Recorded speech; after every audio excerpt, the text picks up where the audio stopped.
กดแล้วดันครับกดดันพี่หนุ่มไปเลยครับไม่ได้กดดันนะครับแต่จี้เฉย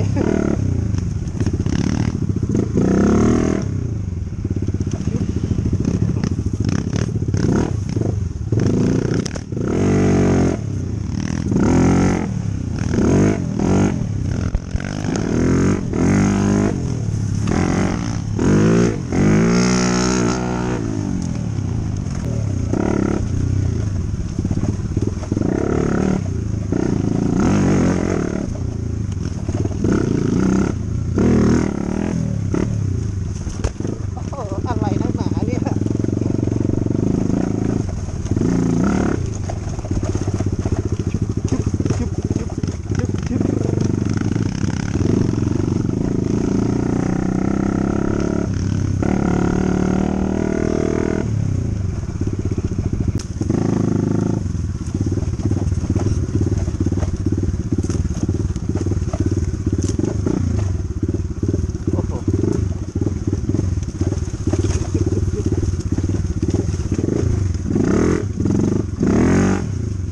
แล้วครับวันนี้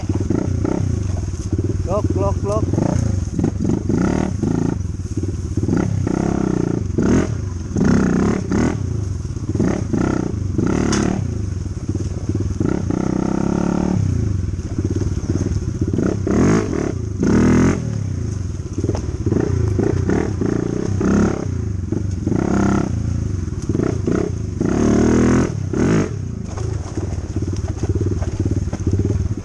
โอ้โหได้เล่นน้ำอีกนิดหนึ่งครับ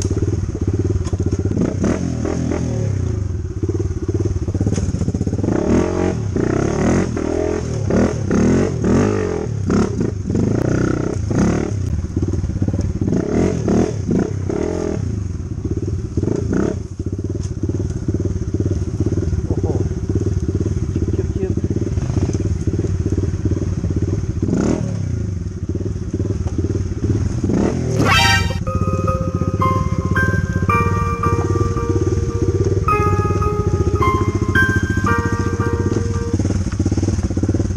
งัดท่อ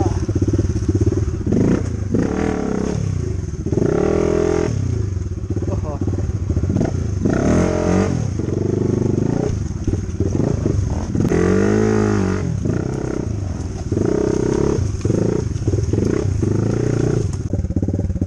ต้นนี้ต้นมะขามป้อมนะครับนี่มะขามป้อมมาแล้วมาแล้วโอ้โหโอ้โหทำไมทำอย่างนั้นโอ้ยเดี๋ยวไม่ได้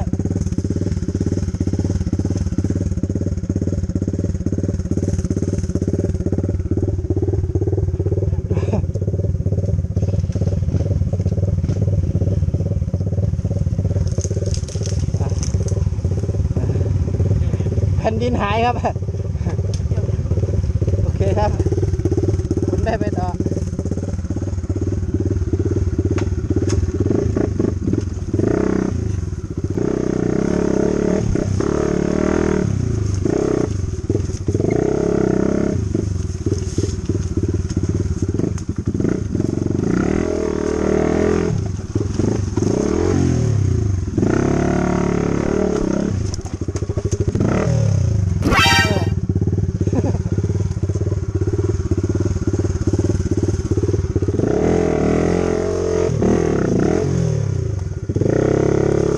โอ้โหหนาวครับเสียงมาแล้วอยู่ตรงนี้เรื่องป่าเราก็ตามมาถ่ายช็อตเด็ดๆครับใกล้ๆโอ้โหช่างน้อยมาแล้วครับ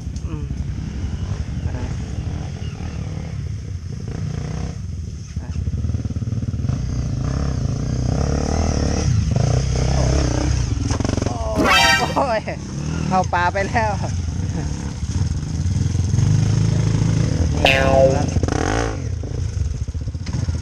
ไปครับไปนี่โอเพนกระซุบครับโอเพนครับ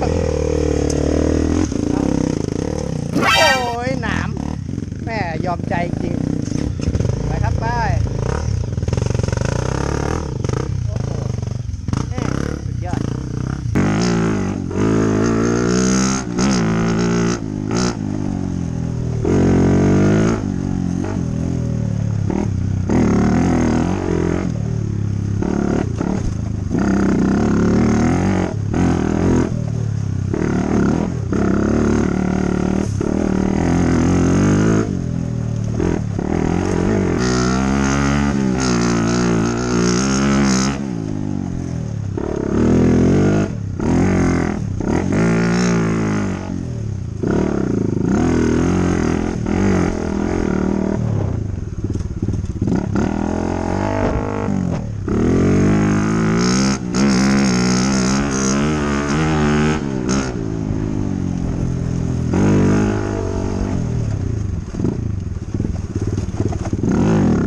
ครับ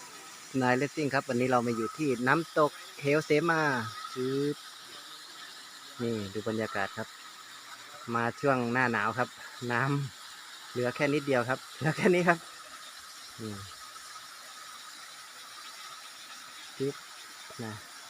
น้ำก็ใสพอสมควรครับแต่เห็นสีเขียวๆนี่คือจากใบไม้มันร่วงลงไปนะครับมันก็เลยออกเป็นสีเขียวๆหน่อยแต่จริงๆน้ำใสนะครับจิ๊บโอเคครับขอบคุณมากครับ